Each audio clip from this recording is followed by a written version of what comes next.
gotta tell you about this thing that happened in our backyard last year. It started off so normal, you know. My name is Harlan, and my wife Elowen and I had just moved into this house in Marietta, Georgia, thinking it was gonna be perfect. Quiet street, big yard. But man, what we found out later, it still messes with my head. This is a true backyard horror story from Wexford Court. We moved into the single-story ranch house on Wexford Court in late October. It sits in a quiet cul-de-sac off Piedmont Road. The realtor told us the place next door had been empty for 2 years. Our backyard had a 6-foot wooden privacy fence all the way around. It felt like a good spot to settle down. The first 3 weeks went fine. We spent most days unpacking boxes and figuring out where stuff went. I remember the fridge made this low hum at night that took some getting used to. Nothing big, just regular new house things. The neighbors across the way even brought over some cookies one afternoon. We waved at them when we took the trash out. Then one morning I went out to take the trash and noticed the side gate latch was undone. It only locks from the inside. I stood there a minute trying to remember if I had checked it the night before. I figured the wind must have loosened it, or maybe I bumped it while carrying boxes earlier. So I locked it back up tight and went on with my day. A couple days later, on Tuesday, Elowen came inside from the back porch. She held up a crushed Sprite can she found right by the steps. We do not drink Sprite, and we have no kids. She kind of laughed it off and said maybe it came from the street or blew over the fence from somewhere. We tossed it in the bin and did not talk about it again. A week after that, our Blink security camera on the back eave started acting funny. It would stop recording every single night between 2:14 am and 3:40 am. Not at any other time, just that exact window. I called the support line and spent a long time on hold. The guy checked everything from his end and said the camera was fine. No glitch on their system. We reset it twice, but it kept doing the same thing. I told Elowen it was probably some software thing, and we left it alone. One evening in November, I was out on the back deck grilling burgers around dusk. The air had that cool fall smell. Elowen was inside setting the table. Through a small gap in the fence slats, I saw what looked like a shadow shift over in the vacant lot. It was quick. I put down the tongs and walked over to the gap to look through. Nothing there. Just dead grass and an old rusted swing set sitting in the middle of the lot. I went back to the grill and flipped the burgers. Later I mentioned it to Elowen. She said I was probably tired from work that day, and I agreed. We ate and watched some TV like normal.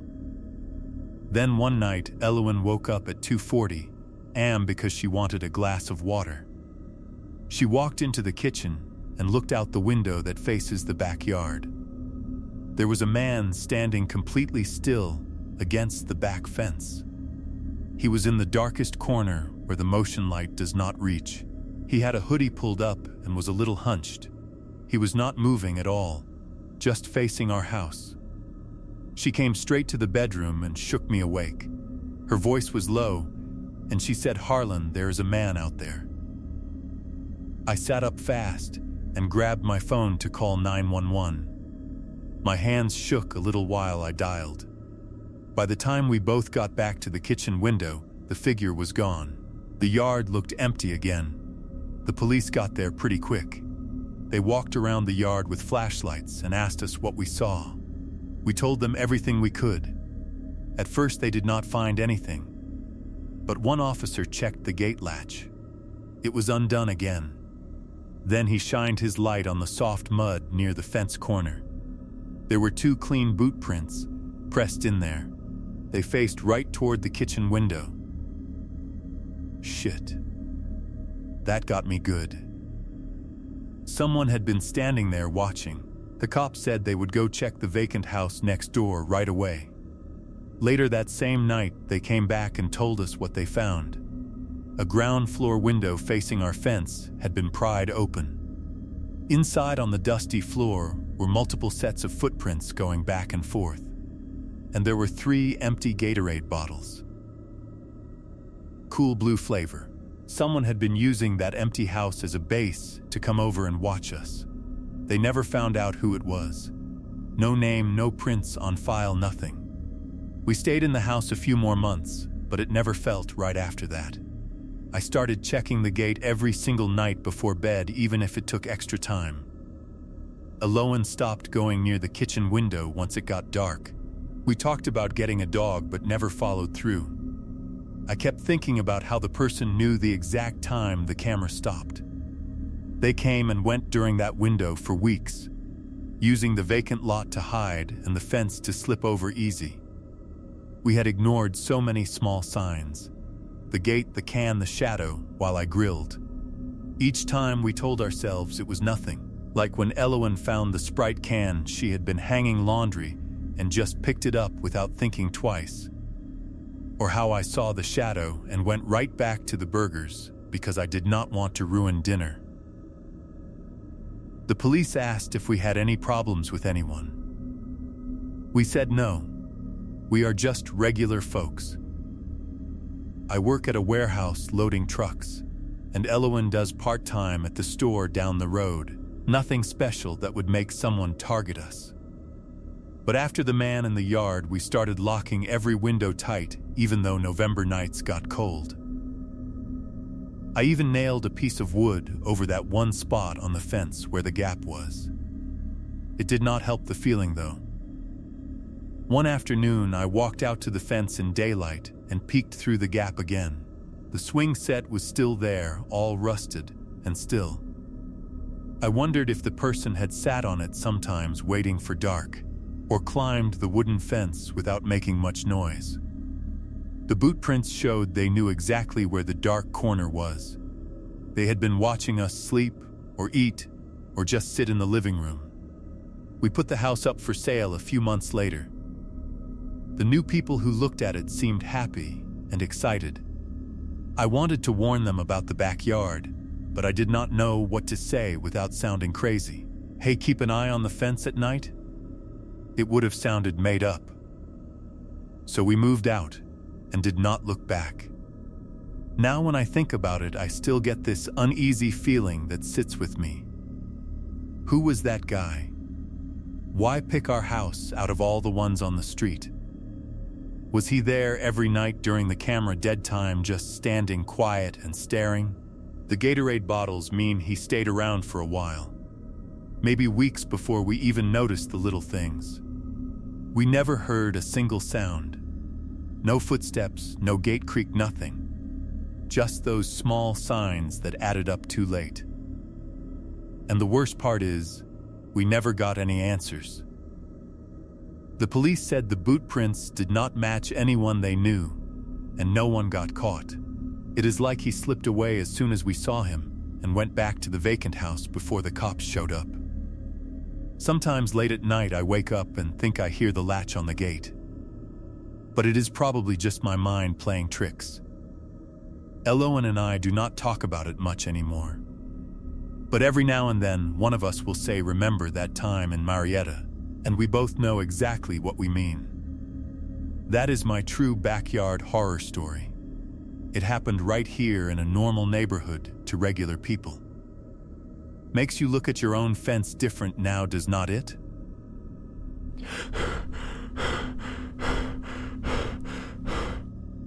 I used to think fear came from bad neighborhoods and broken places.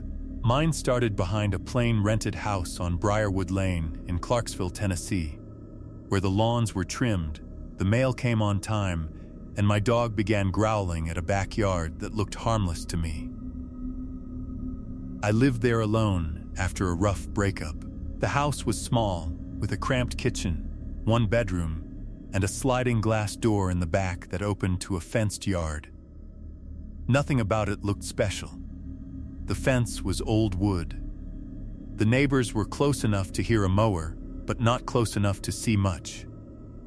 My German Shepherd, Kodak, was 3 years old and slept at the foot of my bed every night. He was steady, calm, and usually a little lazy. In early spring, he started waking up between midnight and 1 in the morning. He would walk to the back door and let out a low growl, not loud, just deep and steady, like he wanted to warn me without making a scene. The first night, I figured something was in the yard. A raccoon, maybe. The second night, I checked outside with the porch light on and saw nothing. Just wet grass, a plastic chair I had meant to throw away, and the fence line in the dark. On the third night, Kodak did the same thing again. I told him, "Come on, buddy, stop it." He kept staring at the glass. After that, I left the porch light on all night. It made me feel safer for about 10 minutes. Kodak still woke up. He also stopped wanting to go outside after dark. During the day, he ran out fine.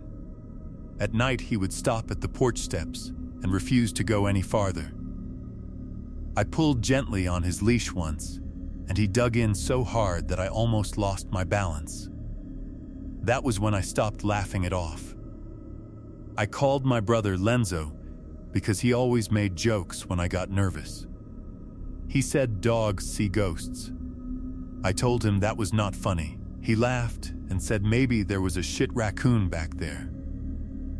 I remember sitting in the kitchen after that, staring at the trash I forgot to take out, thinking the whole house smelled bad and felt too quiet at the same time. One Thursday night, I got tired of guessing. I turned off every light in the living room and sat on the couch with Kodak beside me.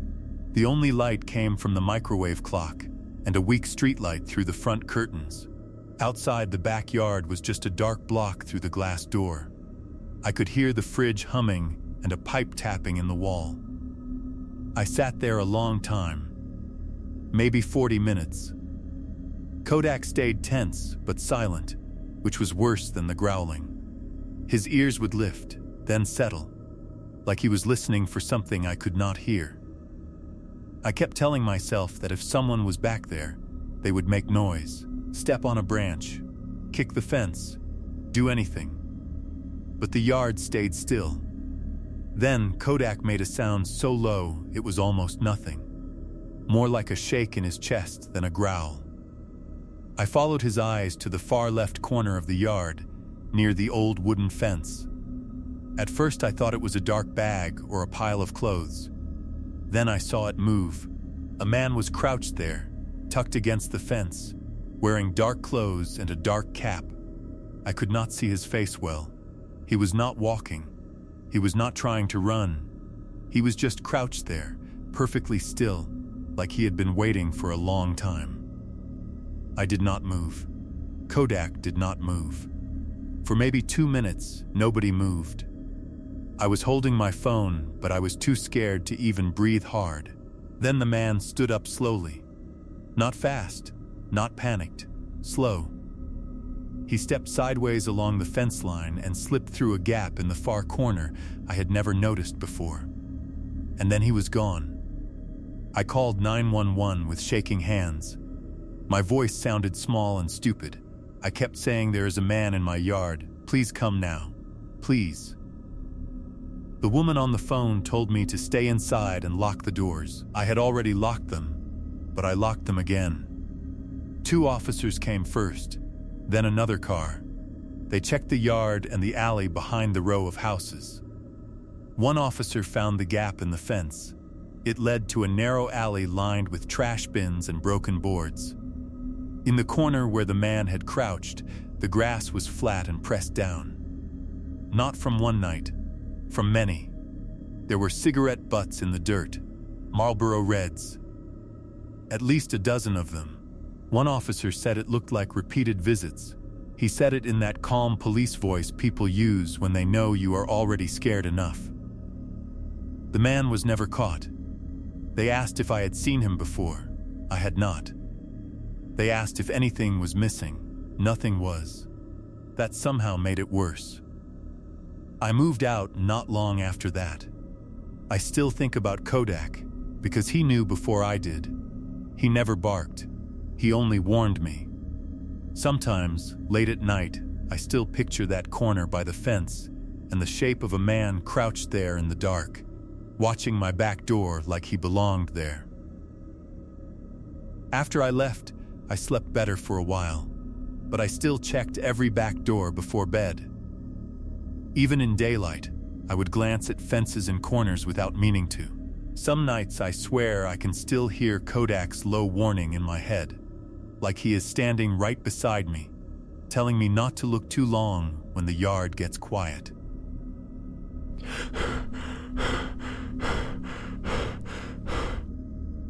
There's something nobody tells you about working night shifts.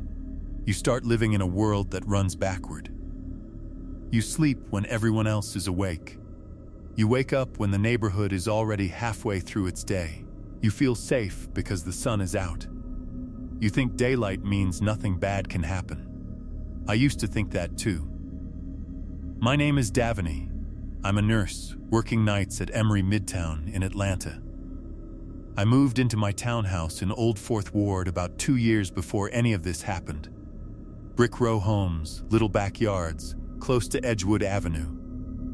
I liked it there, felt safe. That part matters. Because of my schedule, I'd get home around 7:30 in the morning, eat something, then sleep till mid-afternoon. My bedroom is on the ground floor and faces the backyard. There's a low iron fence back there separating the yard from a narrow service alley. Never paid attention to that alley. Never had a reason to. So, August. That's when it started. I kept waking up to the smell of cigarette smoke. Faint, stale. I don't smoke. Never have. I figured it was drifting from a neighbor's yard. Made sense. I didn't overthink it. But I noticed it was always strongest right near my window, which I kept cracked about an inch for airflow. I closed it. Smell went away. I moved on completely. Weeks passed. Forgot about it, honestly. Then one afternoon in October, I was talking to my neighbor Orville over the fence. Retired guy, spends his mornings in the garden, knows everybody on the block. Super casual, like he's mentioning the weather, he says, "Hey, I keep seeing some man standing in the alley behind the houses in the mornings. Just standing there smoking. Few times now." I said, "You recognize him?" He shrugged. "Nope." I went inside and just stood in my kitchen. The alley, behind the houses. Mornings. My bedroom window, cracked open. Ground floor. Faces that alley. Someone had been standing back there while I was asleep in that room, thinking I was safe because the damn sun was up. That window was maybe 20 feet from the alley, and I was sleeping on the other side of it with it cracked open. I checked my Ring camera right away. Front door only, useless for the back. I had 0 cameras covering that side of the house. Never even thought about it. Ordered one that night. Had it installed within the week. First Wednesday it was up, 9:20 a.m., the camera caught a man standing in the alley. Just standing there, looking directly at the back of my townhouse. Holding a cigarette. He stayed for 11 minutes. Didn't move much, wasn't passing through, just standing and looking. He came back twice more that same week. I called the police. They actually followed up. Eventually identified him. Worked a morning shift at a corner store on Edgewood, 2 blocks away. No prior record. Nothing on him. I filed a restraining order. But here's what I keep thinking about. When I talked to Orville again after everything, he said he'd been seeing that man since at least June. June. It was October when he told me. That's the whole summer. The entire summer, that man was back there. And I spent those months sleeping with that window cracked, waking up to cigarette smoke, and telling myself it was just a neighbor. It was him. Every single time. I still live there. 3 cameras on the back now. Window has a secondary bolt. I know Orville's schedule by heart. The police said the man didn't say much when they talked to him. I never got a real explanation. Never understood what he was thinking standing there all those mornings. I just have to live with not knowing, and with the fact that I spent an entire summer thinking I was safe. I really, truly wasn't.